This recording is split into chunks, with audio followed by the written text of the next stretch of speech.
Hi there, everybody. I get my screen share up and running and start this presentation.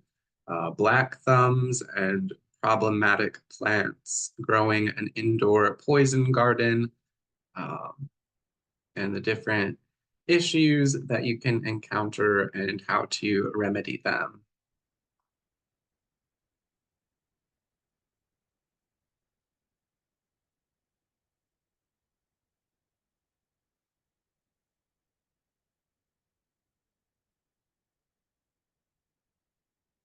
So everyone's probably heard the expression of having a green thumb. Some of you may consider yourselves people with green thumbs. This is typically a person that pretty much effortlessly can grow just about anything. So it's definitely a blessing and a gift, and not something that all of us can identify with. But obviously, a big part of working with plants, whether they're poisonous or not, is being able to grow them. This isn't always possible to have an outside garden, depending on where you live, whether it's in an apartment or in a city, um, or what part of the world that you're living in. So it's not always going to be conducive, even if you do have an outdoor space to be able to grow the plants that you want to be able to grow. So this idea of problematic plants is not so much true. There really are no problematic plants. There are just problematic growing conditions um, that aren't always the best for the specific types of plants that you want to grow. So I've never really considered myself a cultivator or really gotten into the scientific side of growing things as far as, really detailed soil composition and very specific timing as far as how long to leave the lights on, when to turn them off, all of those different things. And I know that that is something that some people are really good at, really interested in, when it comes to really tweaking things to, get the absolute perfect conditions. But, I just like to grow them and hopefully that they do well. And if not, kind of trying again. And sort of through that trial and error, I guess I've kind of figured some things out along the way. But there is this idea of having a black thumb, which is sort of the opposite of having a green thumb. Basically, people that essentially can bring a plant into their living environment or plant a plant out in their garden and it seems to die, almost as soon as coming into contact with that person. So not everybody is proficient at growing things, and that is okay. But the plants, they really do want to grow. They don't need a lot from us when it comes to thriving. So kind of try not to overthink things. Also, growing plants that are poisonous and deadly, that has a little bit of a more sinister side to it. So I kind of identify, with both the green thumb and the black thumb. Of course, we want things to grow and thrive so we can have, happy living plant allies in our environment, but also, kind of embracing that aspect of death and decay and, working with plants that are more associated with that darker side simply through their poisonous or their baneful nature. So that's where the black and the green come in, and is definitely a combination of both of those. So it always makes me think of this movie that I used to watch when I was a little kid. It's called A Troll in Central Park, and it is about a troll named Stanley who has a green thumb Um, and it's a magical green thumb, so we can pretty much put it anywhere and things just grow and thrive and flowers start to bloom. And this is really kind of an atypical quality for a troll in the movie. So trolls in this movie are typically, um, monstrous and grotesque and kind of the villains, more or less, which I see here on the left-hand side. This is Gnorga. She is the queen of the trolls, and she has a black thumb. So where Stanley uses his thumb to make things grow and thrive, Gnorga uses her thumb to turn things into stone.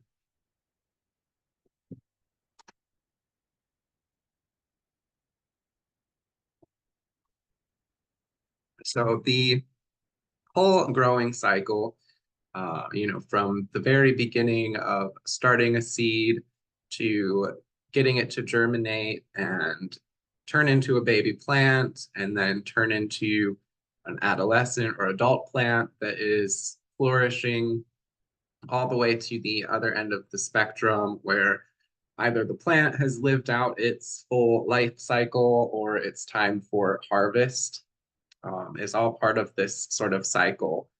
So starting with the green side of it and then moving more into the black side, which is the harvesting, the culling, basically cutting the plant down and taking its parts to work with them in formulas, ritual, and different things like that. So remembering death as part of the growing cycle.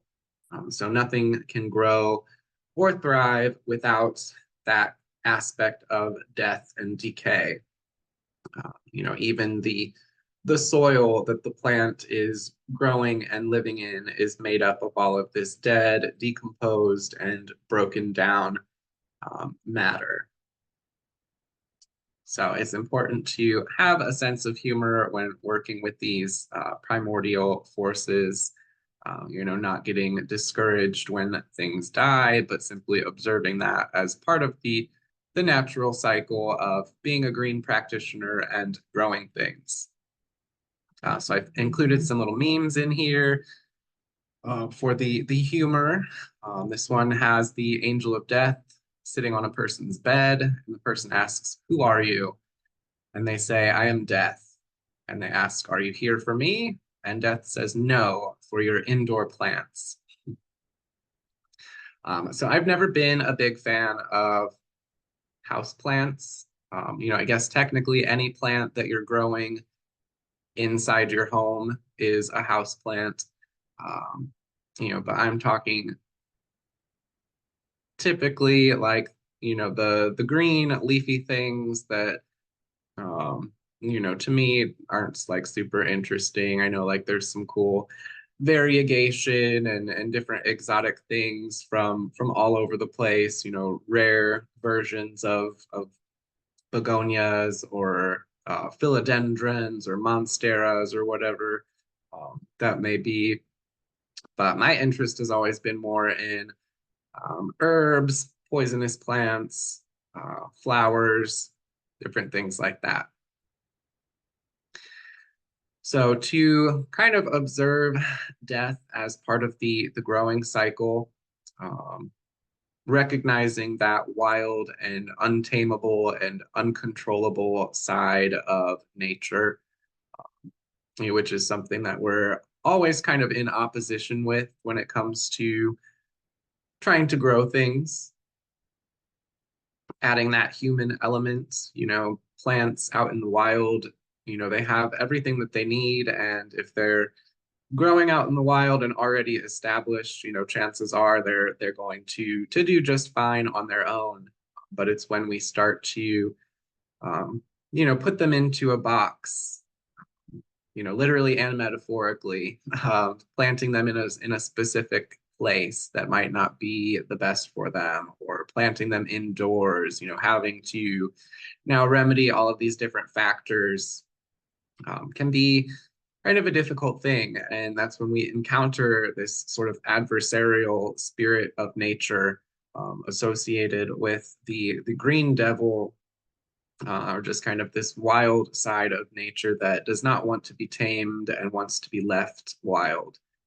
And a lot of the poisonous plants that we work with, especially plants in the nightshade family and some of the other varieties, they are more wild.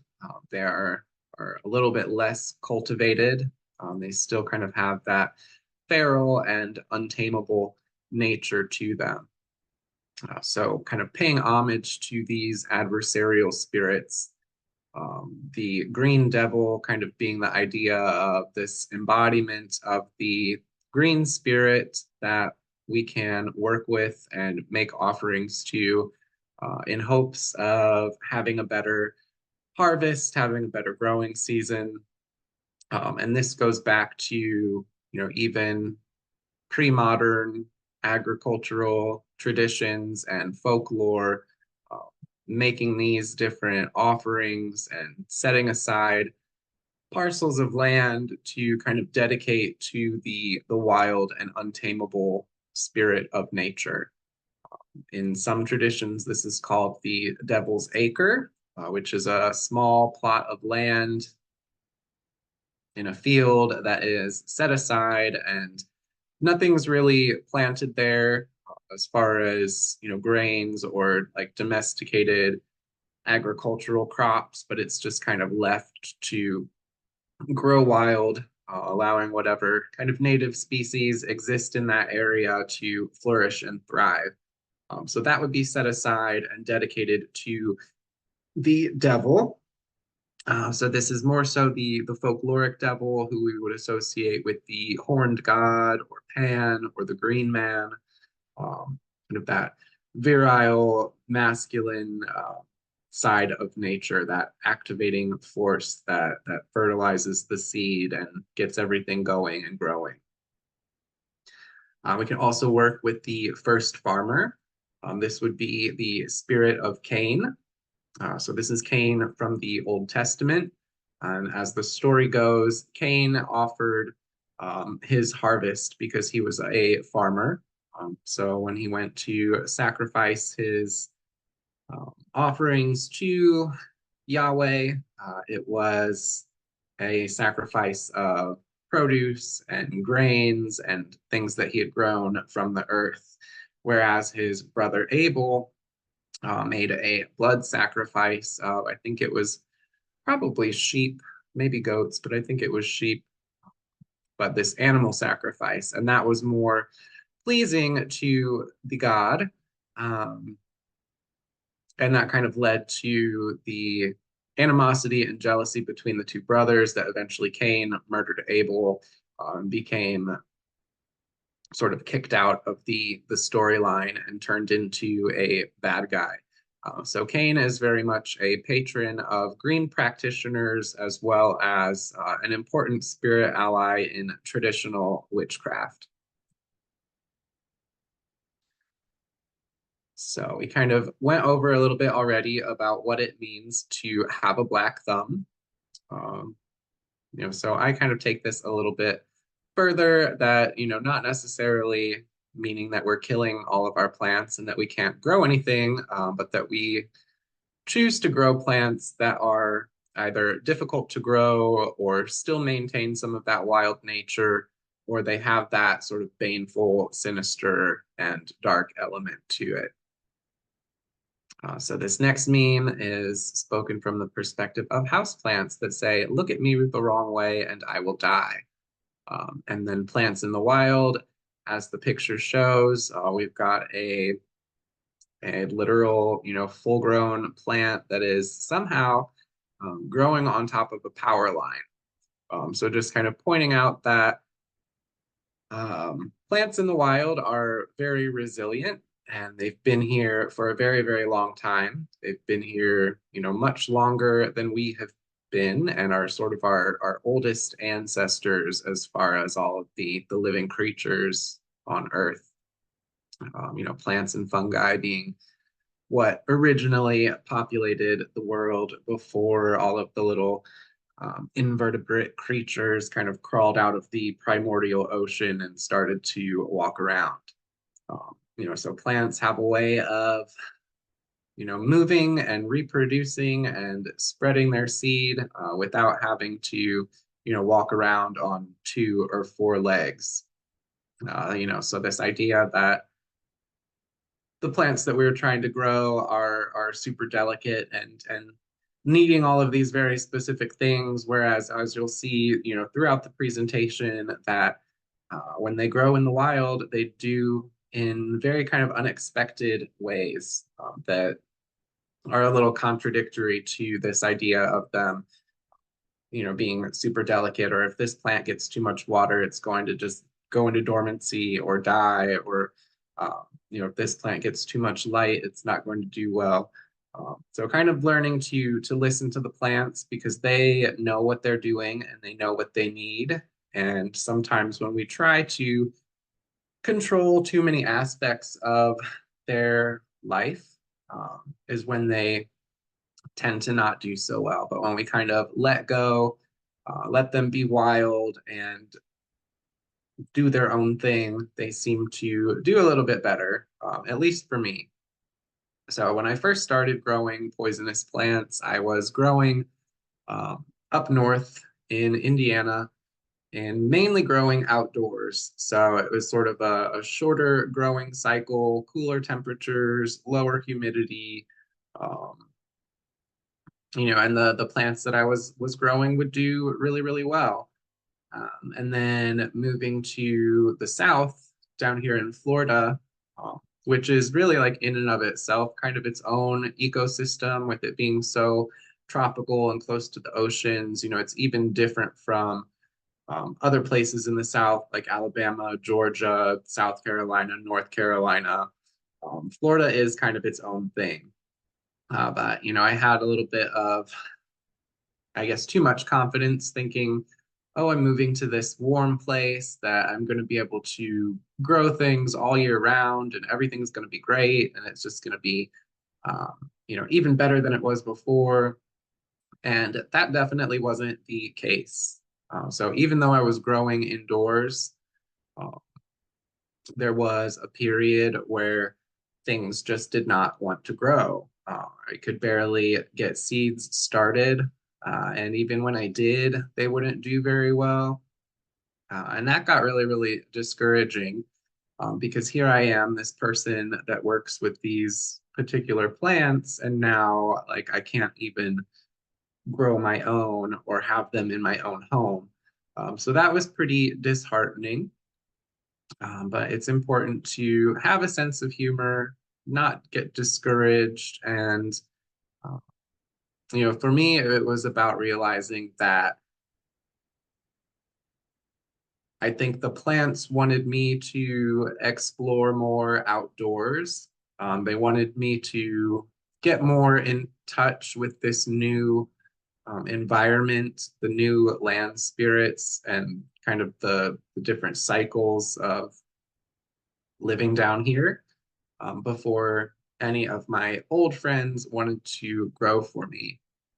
There were a few things that did okay, and those were kind of indoor, outdoor. I had some things that I kept outside at a friend's house. They did pretty well as far as like Angel's Trumpet and Brugmansia, which is, popular plant here in Florida anyway as an ornamental because it is more used to that kind of tropical environment. So those did okay, but pretty much everything else, my deadly nightshade, my datura, my henbane, mandrake, like just nothing was really working.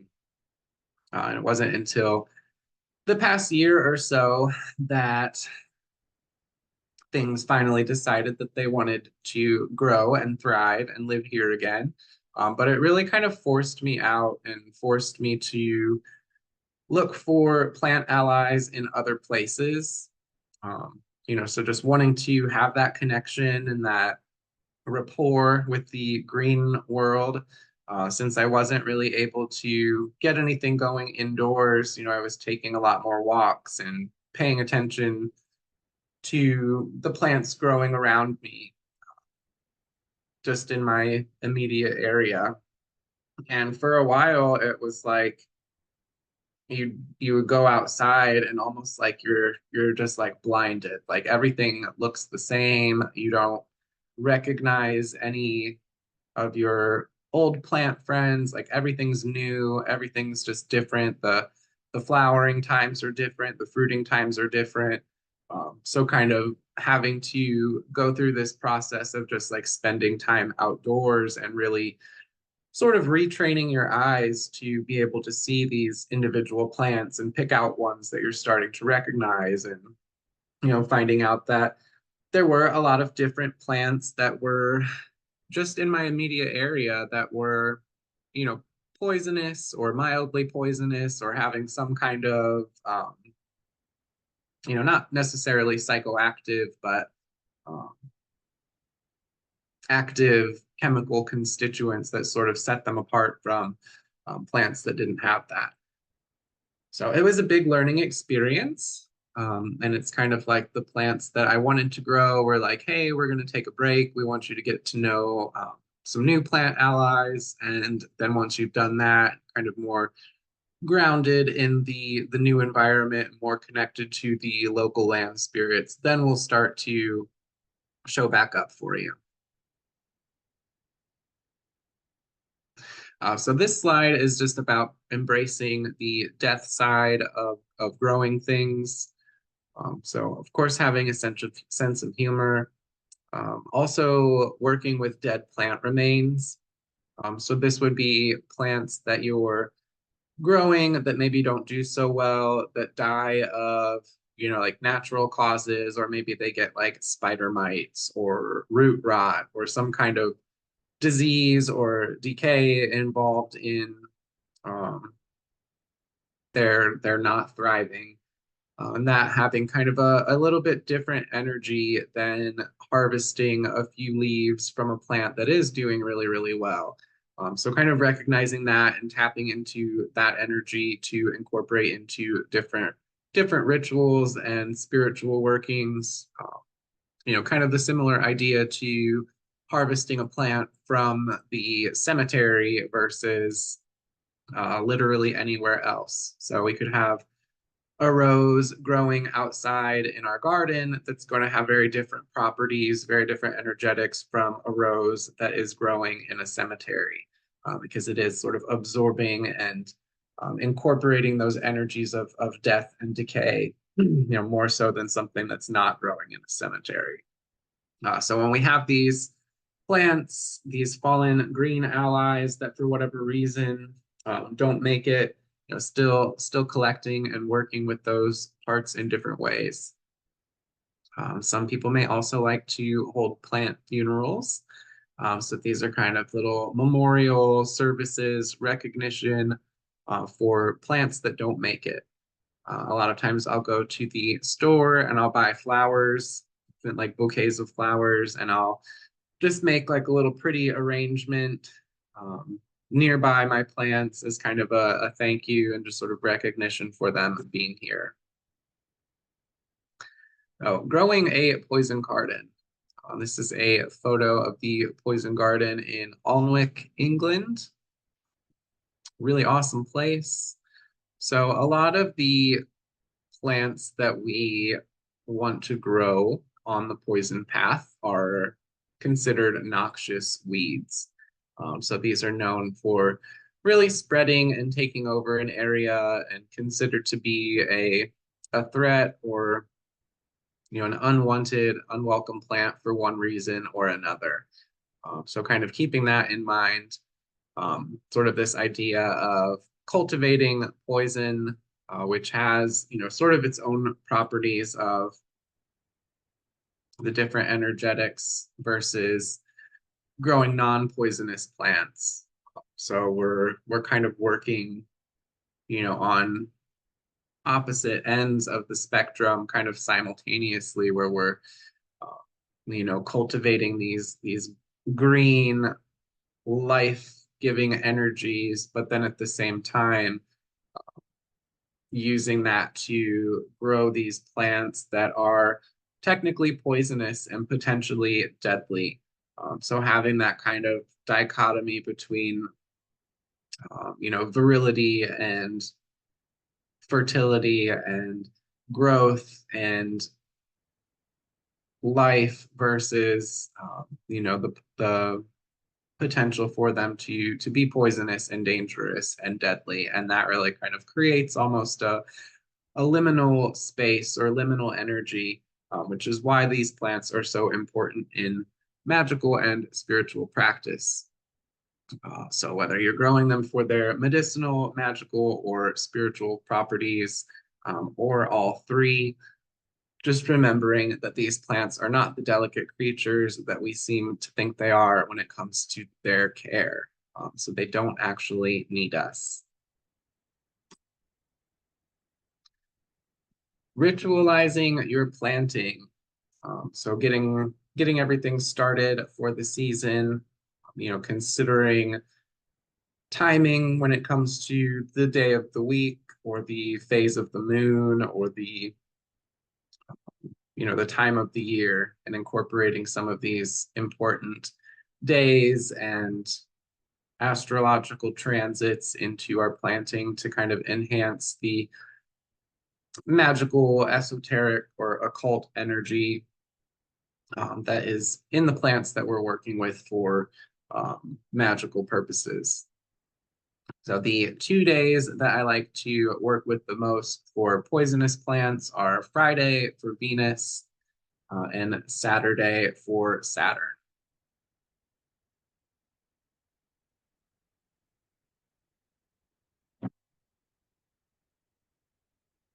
So Venus is considered the witch queen.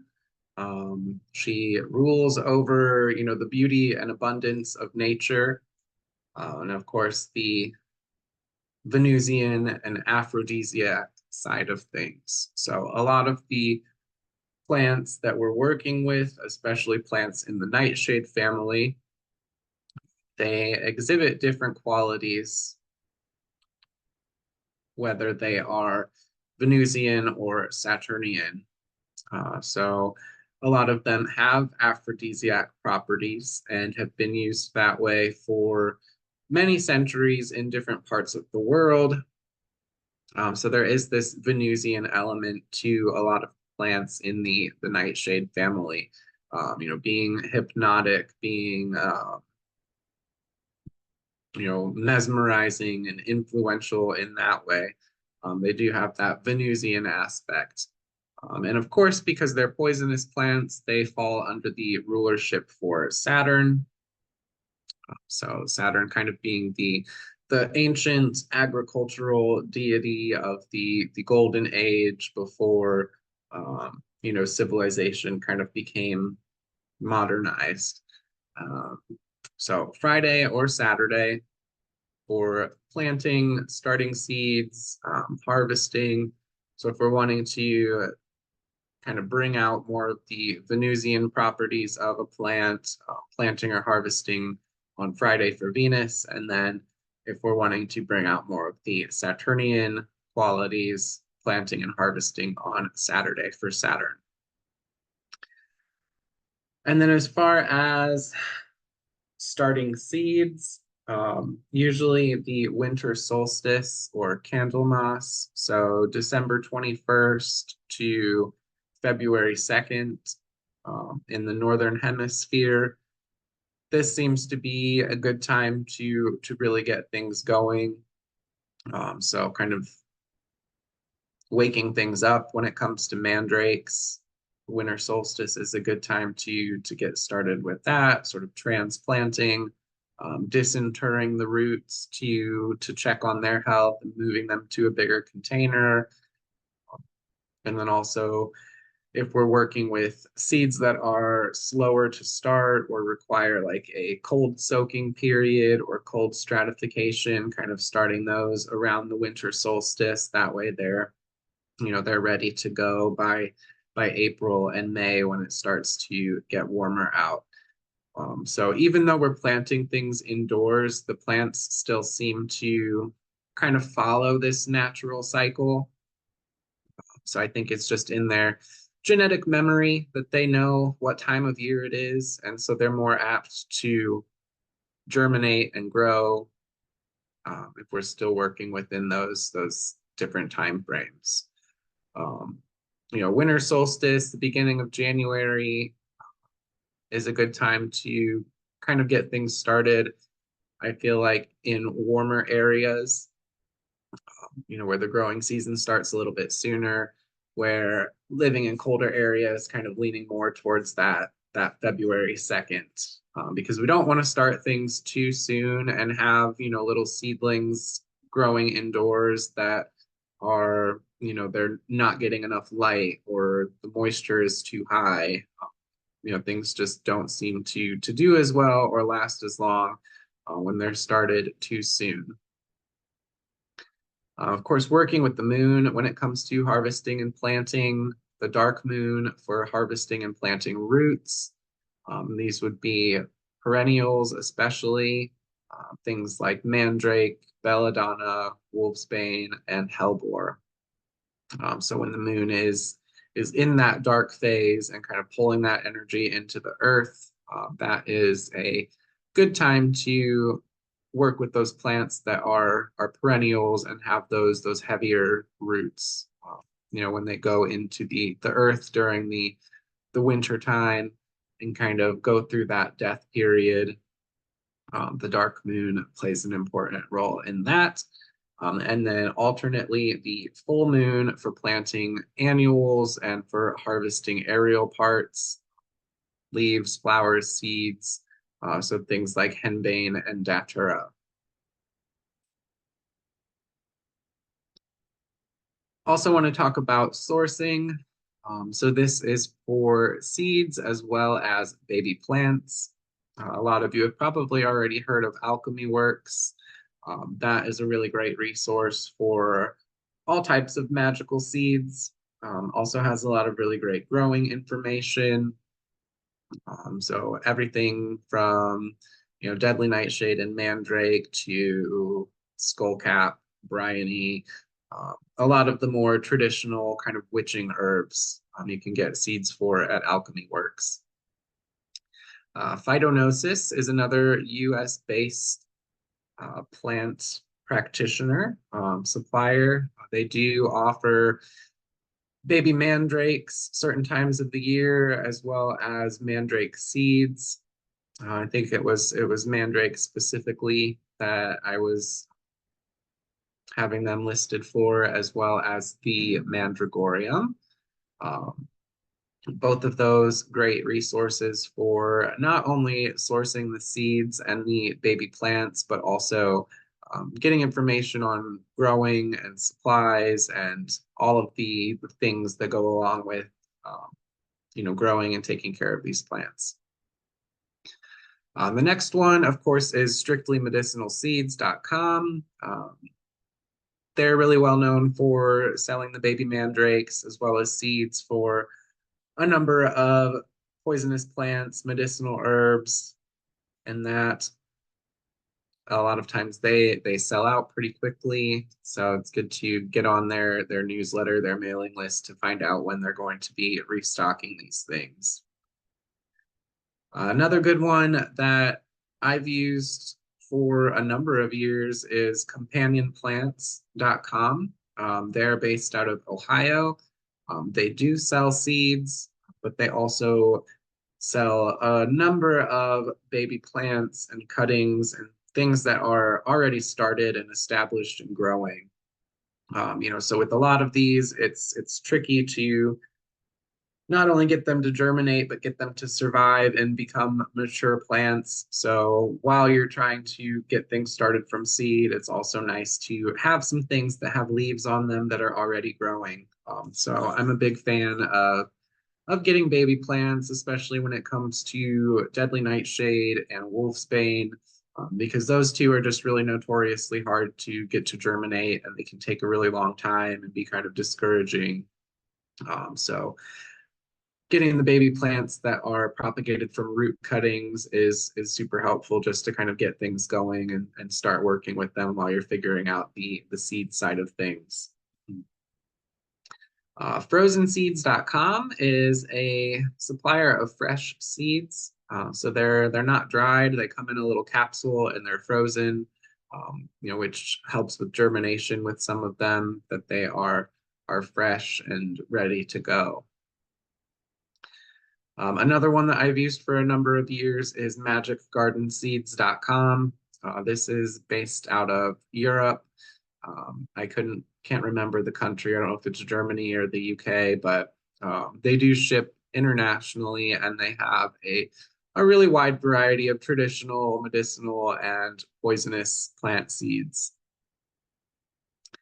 Then we have rarepalmseeds.com. So this is a really great resource for nightshades. So the nightshade family is a really, really big family of plants, the Solanaceae, over 3,000 different species. And some of them are grown more ornamentally. Obviously, others are grown as food crops, eggplant, tomato, potato, pepper, that sort of thing.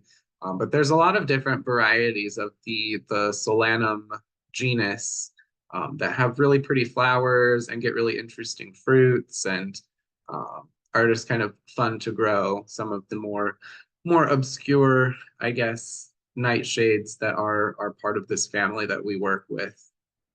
So rarepalmseeds.com for that. And then I included also an Australian seed resource called seedscape.net.au. Haven't ordered from them, but got them as a referral. So if you are in Australia, there is a place for you to order them as well, because I know it can be kind of tricky sometimes getting seeds shipped there. Hertz.com is the last one. I just got a couple different varieties of foxglove plants from them this past year. One of them is like a yellow foxglove carilion of some sort, and then the Digitalis purpurea. Those are already established plants, already ready to go.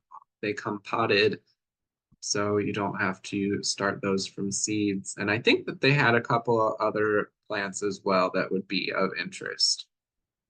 So check those out. Interestingly, a lot of these plants are grown as ornamentals. So kind of in the magical community, they seem to be a little bit harder to find and harder to source seeds and harder to, source dry plant material and things like that. But that's not necessarily the case when it comes to ornamental plants that you can find in your garden centers. So it might not necessarily be like the big stores like Lowe's or Menards or Home Depot.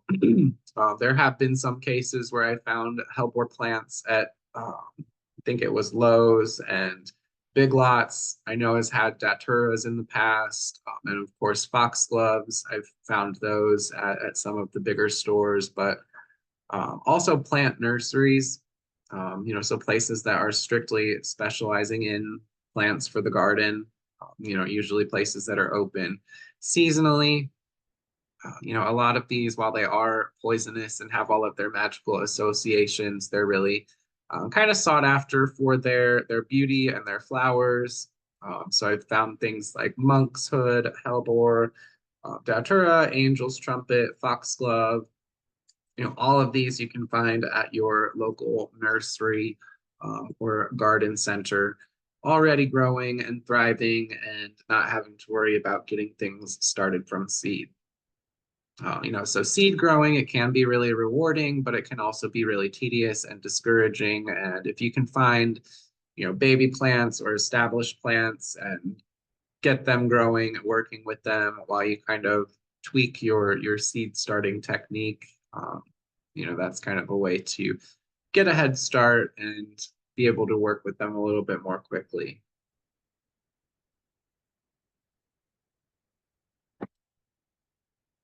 So here I have just a list of supplies for indoor growing. Grow tents can be really helpful. You see those pictures on the bottom right-hand side. They do have attachments for ventilation, air circulation. And they've got that reflective coating on the inside, so they're getting like maximum amounts of light. So a lot of cannabis growers use grow tents for growing indoors to get their plants to be big and healthy. And so a lot of these kind of techniques I have adapted from growing cannabis, which is in and of itself a very specific and scientific pursuit. The grow lights that I use also are typically used for that. So I use the Mars Hydro lights. They're You can get them on Amazon. They're like $80 a piece. So they are a little bit expensive, but one is plenty for like a tabletop. I've got two of them over here growing above the plants that I have growing right now. And they're full spectrum. They last forever. Um, I know that there are other light options out there that are maybe a little bit less expensive, but light being kind of one of the most important things and what's going to really ensure the success of your indoor garden. If you're going to spend the money on anything, I would recommend spending it on the lights that you're using. Another thing with that is, making sure that the lights are close enough. So typically, my lights are about 3 feet away from the pots, depending on how much light they need. And generally, I'll have the nursery pots that I'm using to start seeds will be up on the table a little bit closer to the grow lights. And then as they become more established, depending on what that plant needs, then I kind of move them a little bit farther away. So everything is kind of staggered. So what I've got over here to the right of me it's just like a little folding table, and I've got a bunch of pots on that. And then I've got a setup where the lights are hanging about 3 feet above that. So I've got my pepper plants, my henbane, and then a couple different pots that are still germinating seeds. So those are all kept closest to the light. And then everything is kind of staggered from there. So I've got some two Datura anoxia that I've moved to the floor. So those are probably about like 4 or 5 feet away from the lights now. The mandrakes that I have are sort of off to the side. Um, and then the belladonnas that I've got a couple different varieties of belladonna going right now, um, and keeping them a little bit further away from the light too, because they seem to respond better to, not super direct light. The henbane loves it, loves being close to the light, so those are pretty much directly underneath. So I don't use the peat pellets or jiffy pellets anymore for starting seeds, just because, especially with indoor gardening and moisture and light levels and all of that, I've just found that the jiffy pellets, they hold a little bit too much moisture, and I find that while they germinate pretty well, the seedlings tend to get a little bit leggy, or they just have too much water and essentially kind of drown themselves. So those are really kind of short term. I would almost plant those in a larger pot, like as soon as you see the little seeds start, just because they really do hold a lot of moisture. So they work, but just not my favorite way to do it. And then also, like, you're not having to transfer and transplant things quite as quickly, because the seedlings really can figure out sort of the area that they have to work with almost right away. And you'll get like some weird sort of stunted growth when you have things in too small of a container for too long. So typically I'm starting all of my seeds in 6-inch nursery pots. These are just like disposable, like really thin plastic pots that you can get online, 6-inch diameter, and that's what I start all of my seedlings in. And I think that they do a little bit better this way, just having that extra room to kind of get established. And then that makes it easier to transplant them into their more permanent home, which is the 5 gallon canvas grow bag. I do these because they're easy to like dump out and fold up and move. If you're moving things around, then you don't have like all of these like actual pots. So I'm not using like the terracotta or plastic. So everything just kind of condenses down a lot easier using the canvas grow bags. And they've got handles on them. You can just kind of pick them up and plop them around. But I do use the 5 gallon canvas grow bag as kind of the final home for a lot of the plants that I'm working with. So once they're about, I'd say like 3 to 5 inches, and they've got a couple sets of mature leaves on them, is when I switch them over to the 5 gallon canvas bags. Another thing when starting seeds is I don't, uh, and this is also kind of an issue with the peat pellets. So the way that those work is you put the little pellets in the little cubicles, and then you pour a bunch of water in it, and then they soak up the water. And peat pellets really hold like a huge amount of water for their mass or whatever. So it just winds up being like too much moisture, I feel. So when I'm starting seeds, what I do is keep the soil moist, like consistently moist. Don't let it dry out. But instead of watering it from below or using like a watering can and dumping a bunch of water on top, I just use a spray bottle to saturate the top layer of soil, but then you're not like washing your seeds away to where they wind up like in the side of the pot or something. So the watering can, I switch over to that once the seeds have germinated and the plants are a little bit more established. And even with that, I'm just watering on if not daily, every 2 or 3 days, just keeping the soil moist, but not like overwatering. So I'll just pour enough in that it kind of like pools up around the base of the plant, soaks into the soil, and then that's it. So I'm maybe watering a little bit more frequently, but they're not like sitting in soupy, swampy water all day long. Because it does take longer for the water to evaporate when you're growing indoors versus outside where you've got like a lot more heat and sunlight and air circulation. I do have a fan going all of the time just to kind of keep the air moving, to help prevent mold and also to promote the strength of the plant's root system. So that kind of like little bit of swaying movement that they have all day helps them to grow stronger and get their roots established. So like I said, growing from seeds can give you a sense of accomplishment. And of course there's a lot of like symbolism in starting something from seed and growing it from the very beginning of its life cycle all the way to harvesting. But when it comes to seeds, nature does it better. However, they are easier and cheaper to find, and they're also easier and cheaper to sell. Um, so the baby plants are maybe a little bit more expensive, or they take a little bit more as far as like packaging for shipping and things like that. But they do quite a bit better than trying to get everything started from seed. So I'd much rather take a shortcut and have a couple plants that are actually growing, while I'm waiting for seeds to germinate. Because a lot of them, when it comes to the nightshade family, especially deadly nightshade, Atropa belladonna, is notoriously slow to germinate and get going.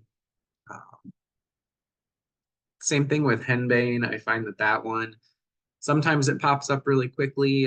Other times it seems to take like 6 to 8 weeks for you to get new little seedlings popping up.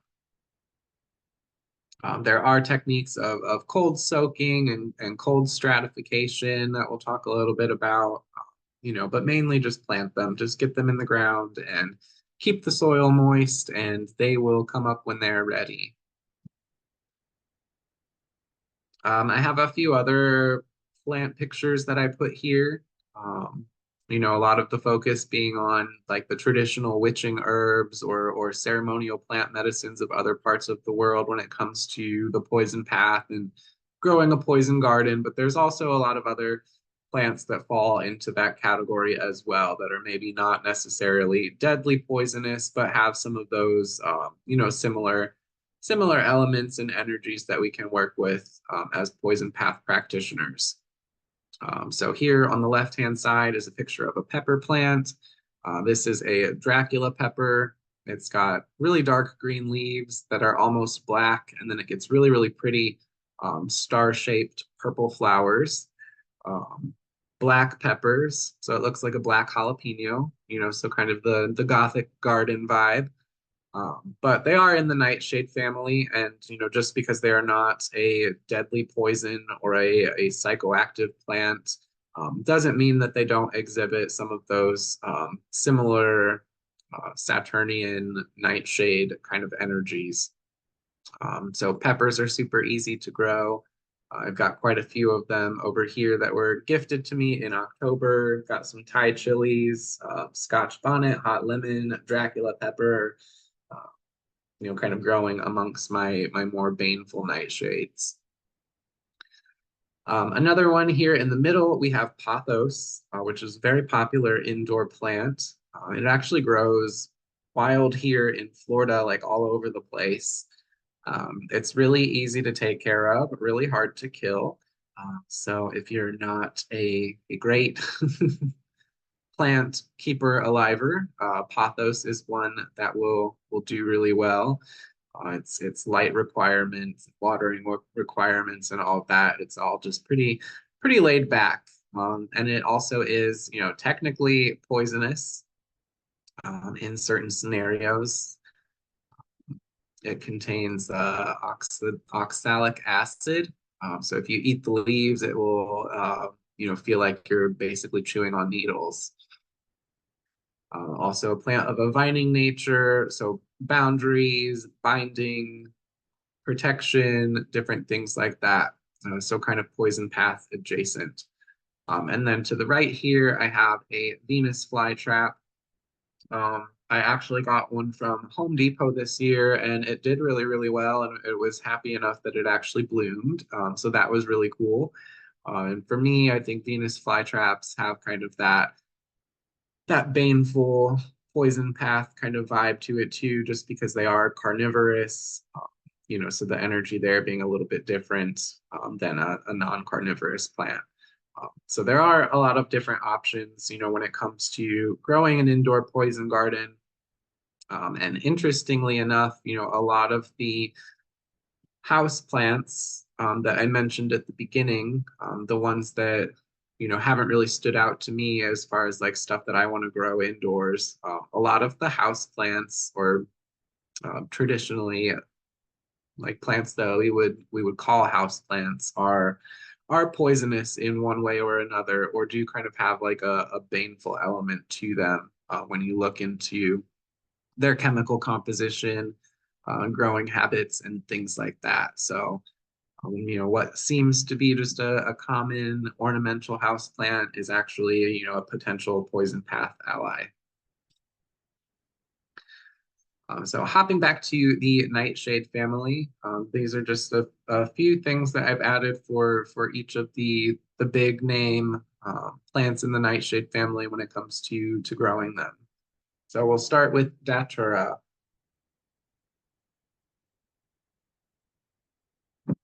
Datura is an annual. Its seeds germinate relatively easily. Can be planted indoors or outdoors. Outdoors in the spring, it does like warm temperatures when it comes to germination. And one thing that I found with Datura, and this is characteristic of it growing out in the wild too, um, it likes disturbed soil. It will grow in like construction sites and piles of rocks on river sides and just really like unexpected kind of areas. So it definitely likes um, kind of more I can't find the word for it. Disturbed soil, I guess is what I'm saying. So growing them indoors, what I've found is, I'll plant the seeds and pat the soil down and water them every day, and it just seems like they don't really come up that quickly. And then I'll kind of give up on them and think that they're not going to sprout, and then I'll take my little rake and rake up the soil and like plant something else in there instead. And then the next thing I know, I've got all of these daturas popping up. So it's almost like planting the seeds and then giving it like a few days, and then working that soil up just a little bit, like nothing crazy, but I have just a little tiny like hand rake, that I'll go in and kind of break up the soil a little bit. And something about going back in and disturbing the soil slightly kind of activates something in their germination that will help them sprout. So that's something that I found out with Datura. And especially when harvesting your own seeds, making sure that the seed pods are mature. So what I'll do with that is, get a plant with multiple seed pods on it and wait for some of them to start opening up naturally on their own. And then at that point, that's when I would start harvesting and collecting, to dry out the seeds and the seed pods. And what I do with that is take an X-Acto knife or razor blade and kind of cut it in a cross.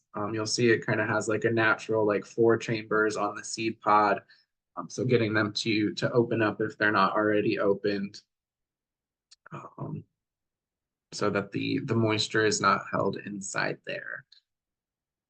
It does grow well in pots, and it can obviously be kept indoors or outside during the summer months. A lot of people have questions about cats and what is safe for them and what's not safe for them. I know there's a lot of information out there about plants that are deadly or poisonous to cats and dogs, like poinsettias and things that people typically grow indoors anyway. But I've never known anybody to have a cat that they've had any issues with it. I've not ever heard any horror stories about like somebody growing a poisonous plant indoors and that being an issue for their cat. More often than not, I think they're just not interested and they kind of avoid them. So that's not something that I've actually encountered, when it comes to like a house cat walking up to a plant and like eating all of its leaves. Um, Datura does wilt in direct sunlight, and this is more for outdoor growing. When the temperature gets really high, like in the middle of summer, the plant will kind of look like it's dying and all of its leaves sort of flop down. But what you'll notice is that if you water it and then as it cools down in the evening, it perks right back up. And this is just kind of something that it does. Another thing that I've noticed with Datura that it responds really well to lunar cycles. So planting and harvesting with the cycles of the moon, particularly the full moon. I've also noticed that the first blooms on the Datura plants almost always seem to coincide with the full moon. And then that's just kind of like their growing cycle after that.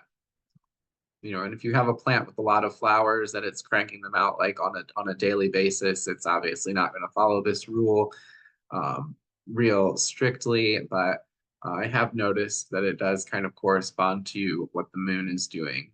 So that is interesting, because of all of its lunar associations and being a nighttime flowering plant. Datura stramonium versus other varieties. I've noticed with the Datura stramonium, this one is probably the least cultivated or like the least ornamental of the Daturas, where like Datura metal, Datura anoxia, and they get really, really big, beautiful, aesthetically pleasing flowers on them. So those are more valued for their ornamental, aesthetic, whereas stramonium is a little bit more wild. And what I've noticed with this one is sometimes it It wants to put out flowers and seed pods really, really quickly. So the plant kind of stays premature and it'll put out like one flower on like a little twig. Um, so cutting those flowers off before they turn into seed pods kind of helps to encourage, that it produces more flowers and it doesn't just go into um, that seed stage where it's trying to procreate as quickly as possible because it's either not getting enough light or it's in too small of a container. So it's trying to, beat race against time and at least get one seed pod out before it at the end of its life cycle. So making sure that they get transferred into pots that are big enough early on, and that they're also getting enough light so they don't turn into the little tiny premature leggy datura babies. So here, just pointing out that datura is very much a shapeshifter and is very adaptable. So we see datura anoxia in two different growing scenarios. One of them is in a garden in the United Kingdom, and it is growing and thriving in a pot. So it is a container plant potentially. Um, Datura anoxia is pretty frequently grown as an ornamental. You'll see it outside of like businesses, apartment complexes, in just kind of like the city landscaping. So I think it's probably because it's inexpensive to grow. It grows really fast. It flowers really fast. It looks really pretty. So it's just kind of one of those go-to landscaping plants. And then we see the same variety on the right-hand side is growing in the desert. So totally different ecosystem, totally different environment, and both of them are thriving. Here are just a couple different datura babies. So on the left-hand side, we've got a baby datura anoxia, and then on the right-hand side is a baby datura stramonium. And you notice with the datura stramonium, like it's already sending out flowers, where it took the anoxia quite a bit longer to put out its first flower. The plant got a lot bigger before it started to flower, where with the stramonium, it was much faster flowering. But the flowers on those are also a lot smaller than the anoxia. Um, so on this next slide, we have datura leaf light comparison. So on the left-hand side, I've got two datura anoxias. Um, the one on the bottom, you can see like the leaves on it are a little bit more of a yellow green, where the one on the top is more of a deeper green. This is because that the one at the bottom with the more yellowish leaves, that one was left closer to the grow light for longer, whereas the top datura was down on the floor. Um, the one with the more yellow leaves was left closer to the light, so it kind of lost some of its chlorophyll just because it wasn't needing to photosynthesize as much because it was so close to the light. So we moved them both down on the floor, and they're doing really well and really happy. To the right, we have a Datura stramonium, and this is kind of what I was talking about, where um, they just kind of stay tiny, like their growth becomes stunted. So this one was left in one of the 6-inch nursery pots for a little bit longer than it probably should have been. So it's just stunted. Tiny leaves, tiny little twig, and it's now trying to put out flowers that are almost the size of the entire plant. Since it is an annual, its goal is to get those seed pods out and reproduce as quickly as possible, when it senses that it is not in the best of conditions.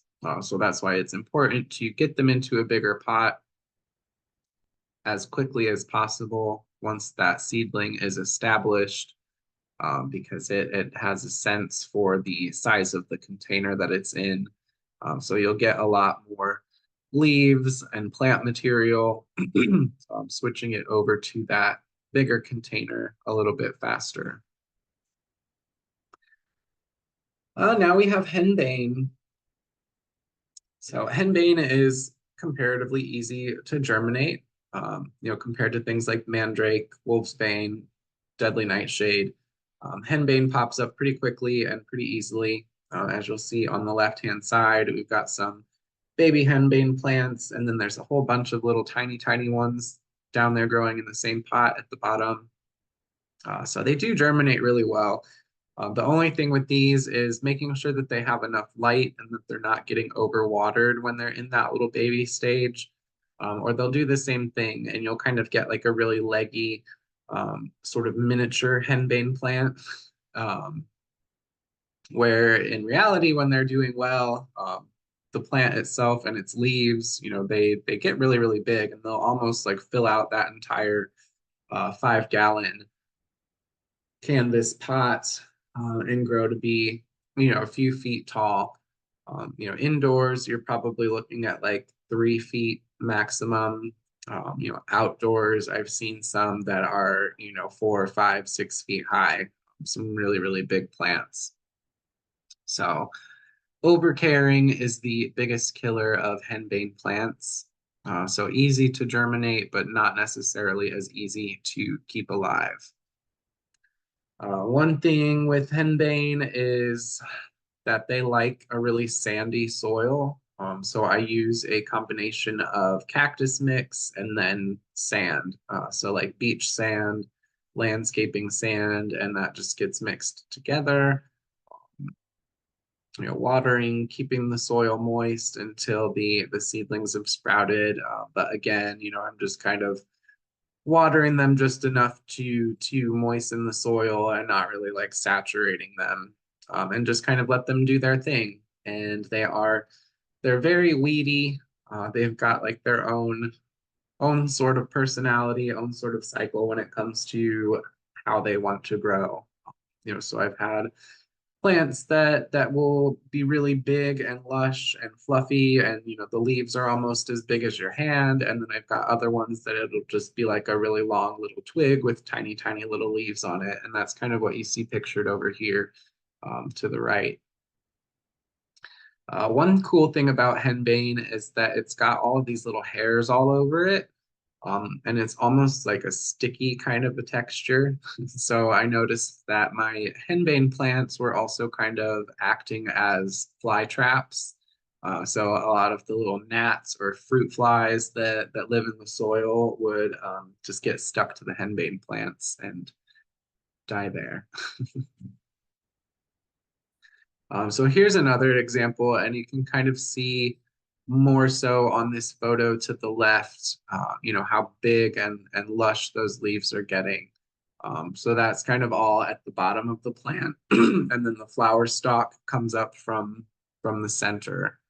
So it's taking a little bit longer to flower, but you're getting much bigger leaves and much, much more plant material to work with, having those lights closer, which you can see in this previous slide.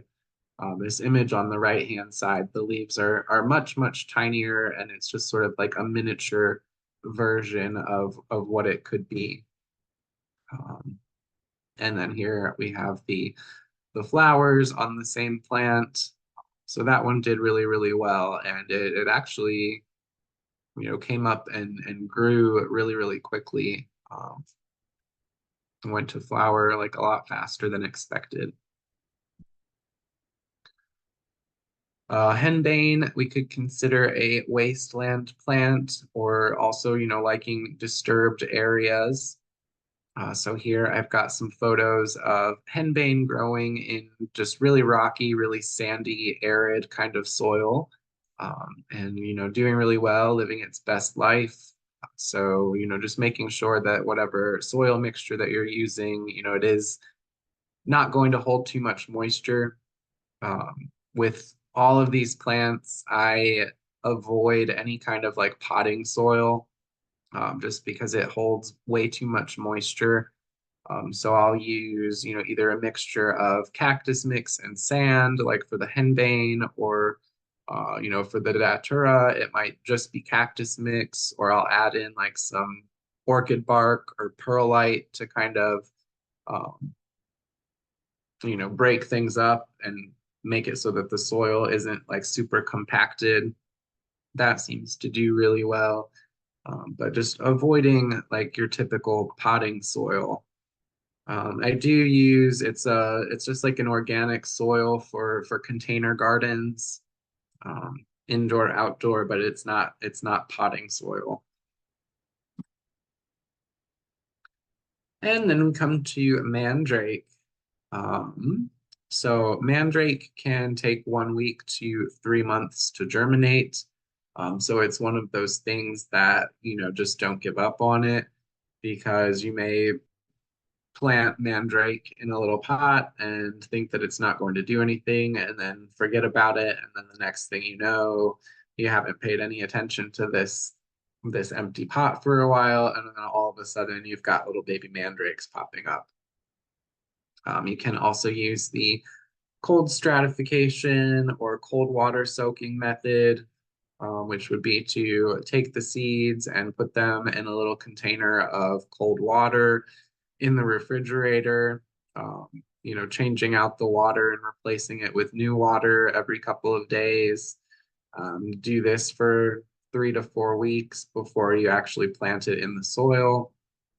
You could also do the cold stratification technique where you take a little baggie of sand, wet it down, put the seeds in there, put it in the refrigerator, leave that in there for 3 to 4 weeks, make sure that the sand stays moist, and then take it out and then give it another week or two where it is in a warmer temperature, but still in that moist sand. That can help with germination. We've also got the addition of GA3 or gibberellic acid, which is a chemical aid that helps to push germination on some of the harder to germinate plants. And what I typically do with that is it comes in a white powder, and I just like sprinkle it. You can do it where you make like an actual solution that requires dissolving the powder in a small amount of rubbing alcohol and then adding a specific amount of water to that, based on how much you're making. I think it's usually like 500 parts per million, something like that. But it will normally come with a little chart that tells you, based on the size of the little scoop that comes with it, how many scoops to how much water to give you like your different parts per million, when you're making the solution. But all I do is take the powder and I just sprinkle it. I'll sprinkle it in the container that you're doing the cold water soaking in, or even like sprinkle it in the sand if you're doing cold stratification. Or sometimes I'll take like a coffee filter and make a little pouch with the seeds in it, and then that goes in the container of water, and then it's easier to change the water out, without having to worry about dumping your seeds out too.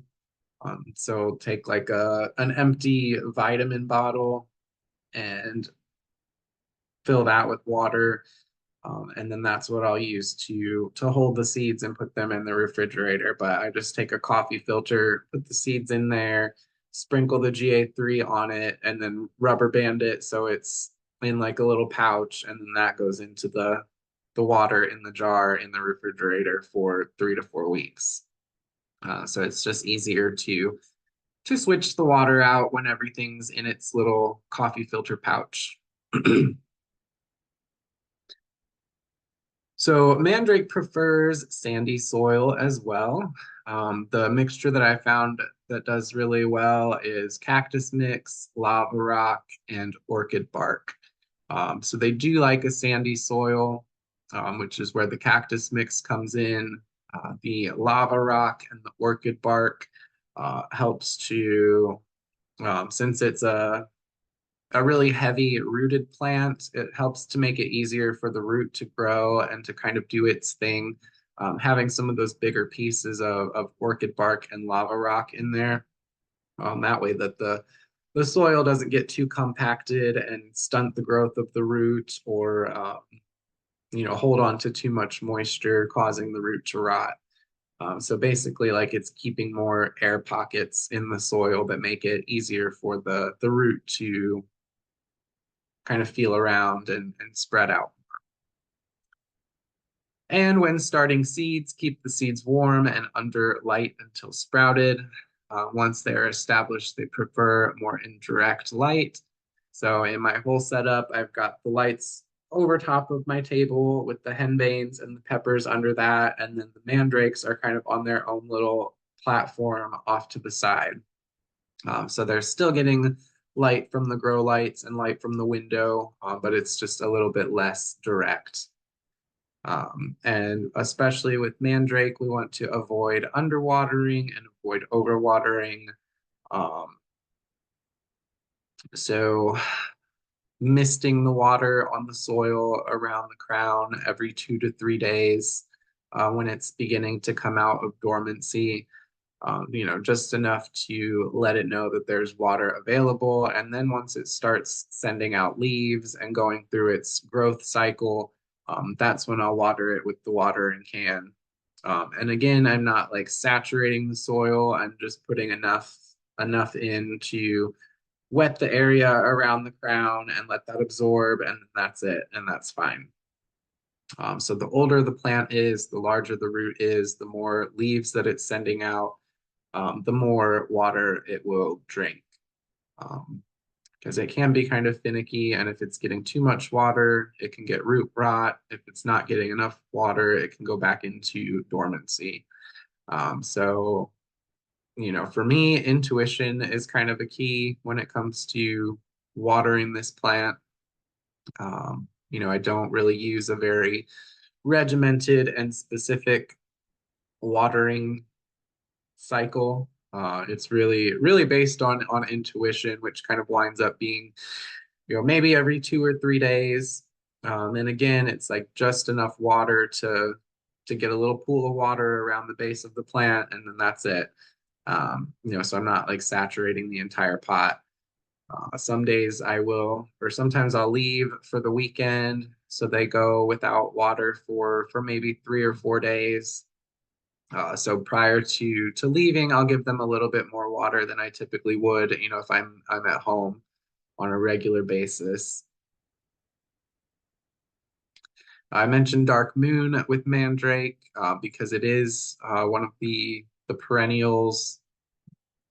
Most of its growth and life cycle happening underground with the root, and the root being used in um, for its chemical constituents in medicine, as well as magical uses. The dark moon is going to be an important time when it comes to harvesting mandrake, transplanting. Whether you're transplanting a dormant root, doing that during the dark moon. Because if we think about it, the dark moon is the time period when basically the moon is on sort of the opposite side of the earth. So if we think of it like pulling the energy down into the earth.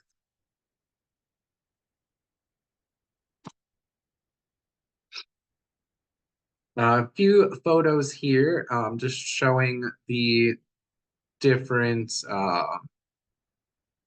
different environments that mandrake will grow and thrive in. So these were taken all from Facebook. They're growing in Greece. I think one's the island of Crete, and then maybe Heraklion or something like that. But you'll notice that the both of them are growing in really kind of adverse or what we would consider adverse environments. So one is literally growing out the asphalt on the side of the road. And then the other is sort of wedged in between these rocks. So we always think of mandrake as being like very, very picky, very delicate, very easy to upset to where it goes into dormancy if we look at it wrong. But as we see here, mandrakes growing in the wild are happy to grow, out of the concrete or out of these really rocky areas. So kind of keeping that in mind when we're creating our inner ecosystems for that. That's where the lava rock comes in. And you could use other rock too, just like driveway gravel or something like that to give it that rockier soil. So if a mandrake goes dormant, and it definitely will, they go through their summer dormancy, and sometimes for no apparent reason go into dormancy randomly. So allowing them to go through their death cycle.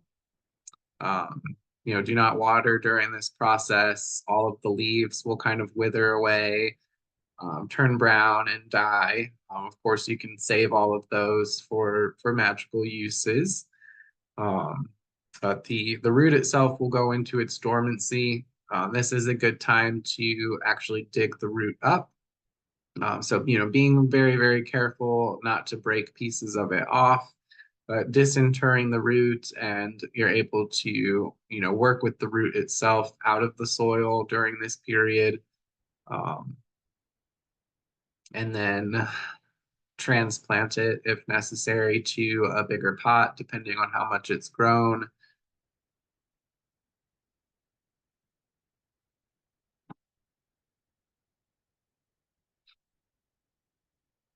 So I will let them kind of sit out too when they're in this dormant stage, kind of keeping an eye on the top part of the root or the crown. You'll start to notice these little white nodules that begin to pop out when the root starts to wake back up. At this point, I'll take a mister bottle and I'll just mist the outside of the root on a daily basis, just to keep it moist but not oversaturated.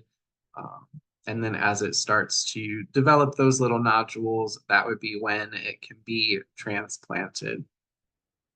So you see the cactus palm and citrus soil is the mixture that I've used, and then the orchid bark potting mix, which basically these really chunky wood chips that get mixed in with the soil.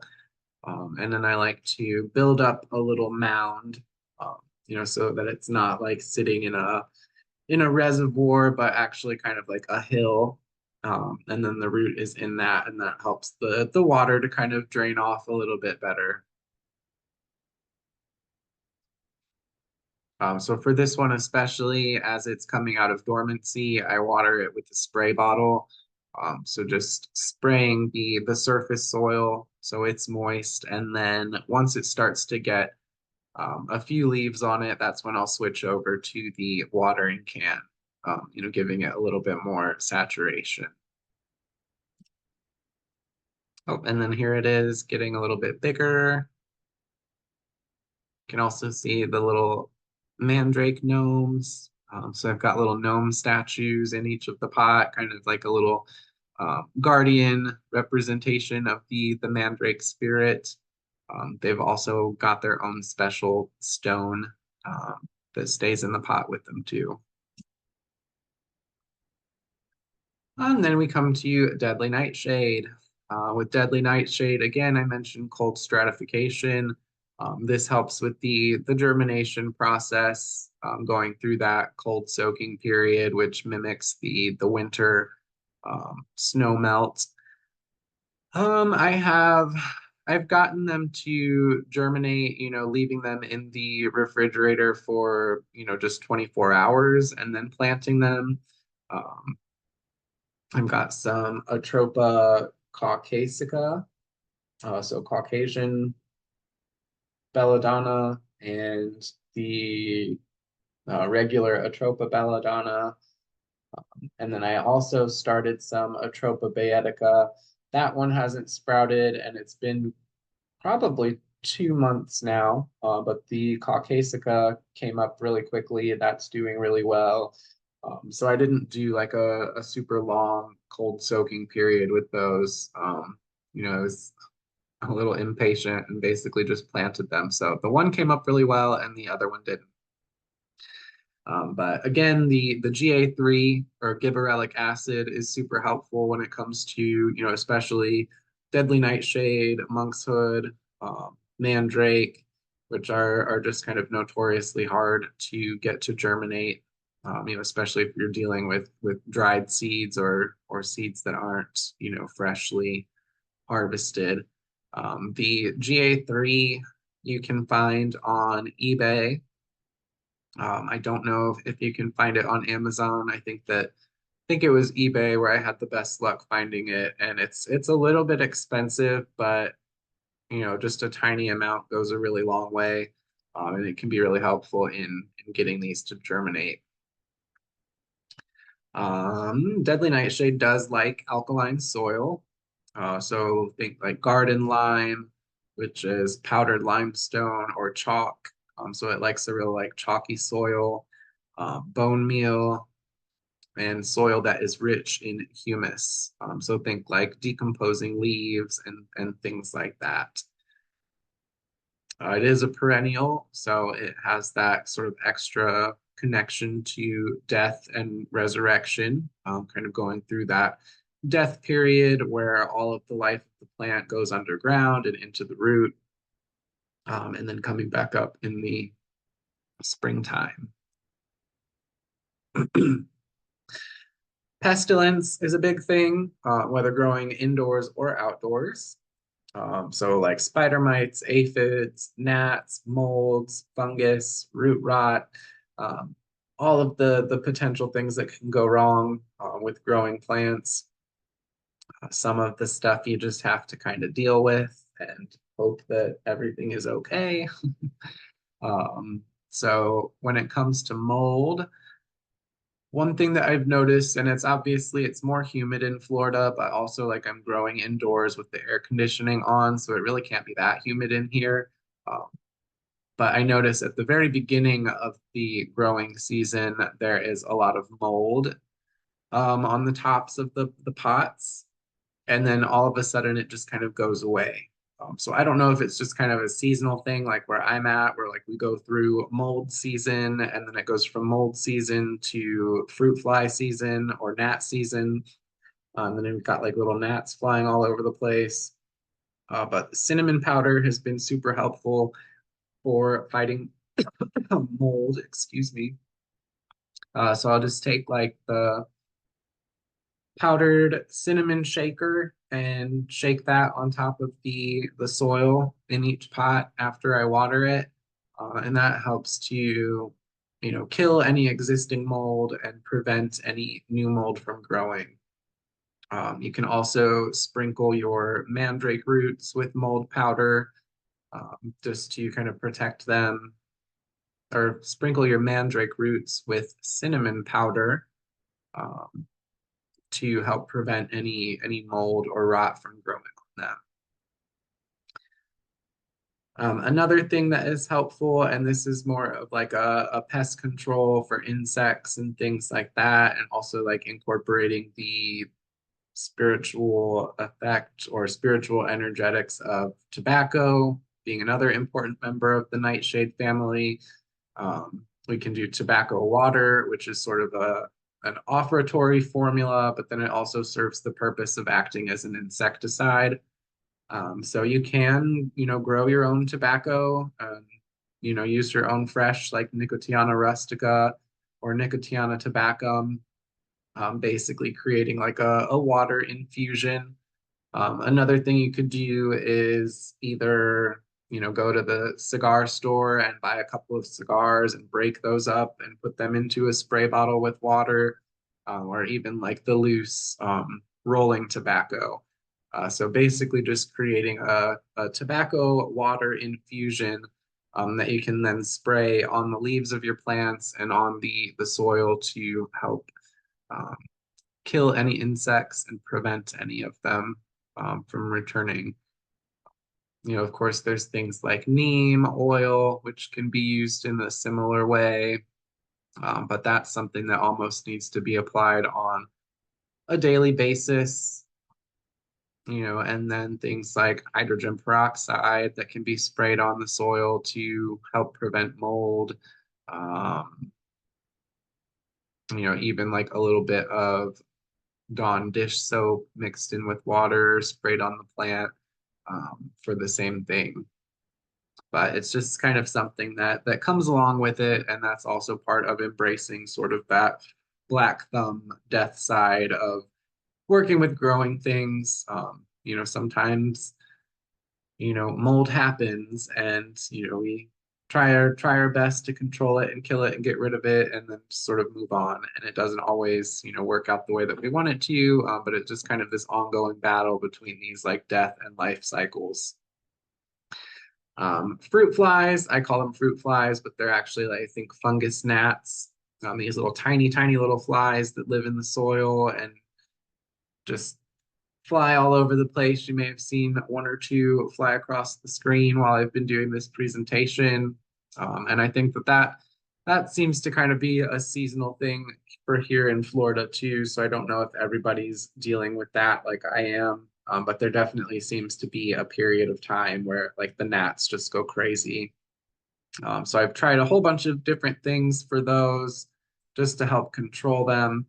I don't know that there's actually any getting rid of them until they just sort of go through their season and then disappear. But putting out little bowls of, you can do like water and neem oil. That seems to work pretty well. Um, Also do like a mixture of water, vinegar. I've used Sprite before. Um, and then they get attracted to that and they get in the water and drown, and that seems to help. They also have the little sticky um, tabs that you can put in your pots.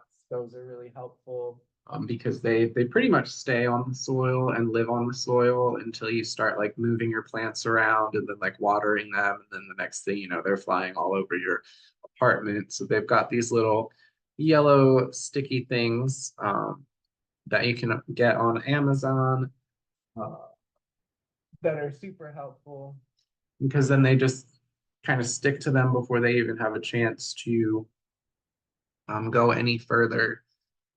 Also, just recently got I guess it's a light. Um, it almost looks like a Dyson dryer where it's a circular ring and it's got a UV light in that. And then there's a little fan inside it that is sucking the air in. And then at the very bottom, sort of in like a little chamber, you put these little sticky pads. So the UV light helps to attract the flies, and then the fan sucks them in there, and then they get stuck to the little sticky piece of paper at the bottom. They've also got similar things that you basically can, you just plug them into an outlet, and it almost looks like an air freshener, but it's got that UV light and then the sticky paper, which helps to trap them. But again, it's kind of a losing battle, like basically just trying to stay on top of it so they don't completely take over. But they're not going anywhere, so just kind of accept it while they're here and do what I can to reduce their numbers as much as possible. Spider mites, those can be a thing. Um, Definitely not great. For that, I just use a spray, and I'll quarantine the plant that I noticed it on. So what you'll notice with spider mites, like uh, at the top where like the younger leaves are, you'll see like tiny little webs, and then you'll see these little tiny little like white bugs, which are the spider mites, and that's when you know that you have them. So just any kind of insect spray. This one is just tomato and vegetable, ready for use, controls the listed insects and fungal diseases, and it can be used up to a day before harvest. So it's not going to poison you, but it helps with spider mites, aphids, hornworms, which you really shouldn't have to deal with hornworms if you're growing indoors. But definitely spider mites. and then just spray that on there, and then also kind of like quarantine that particular plant or like move it away from the other ones so that they don't spread. Aphids are another big problem. They seem to really, really love the the nightshade family. I've noticed that especially with my belladonna plants. So as they're growing, I'll just kind of check the leaves.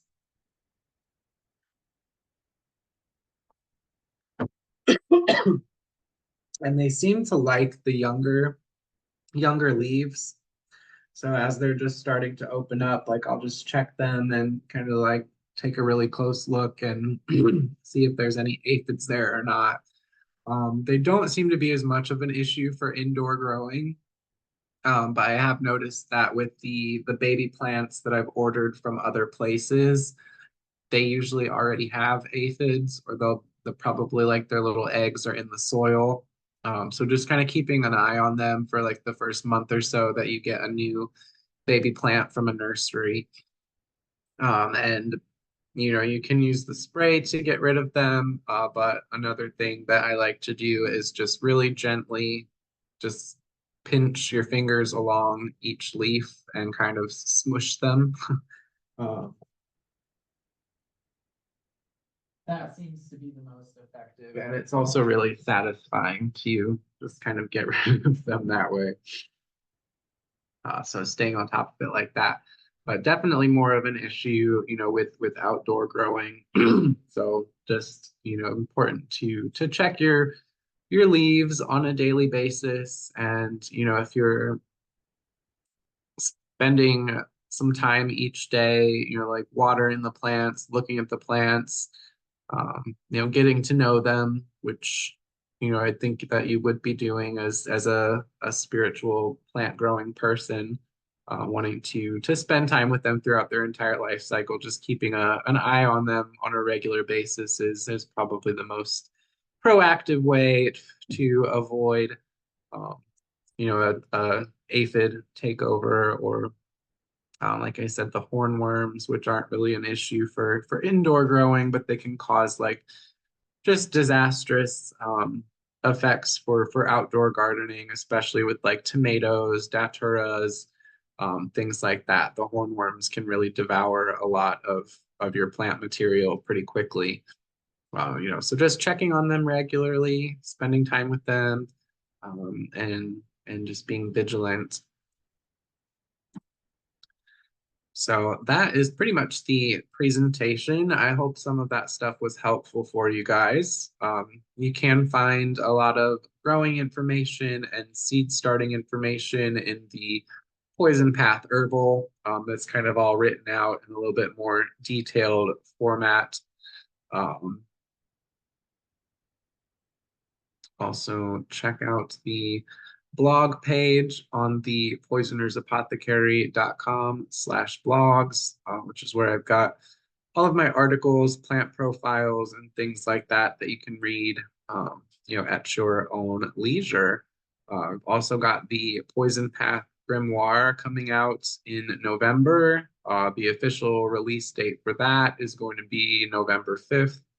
And the grimoire is more focused on the occult uses, incorporating into spell work, shadow work, plant medicine, some of the more esoteric side of the poison path.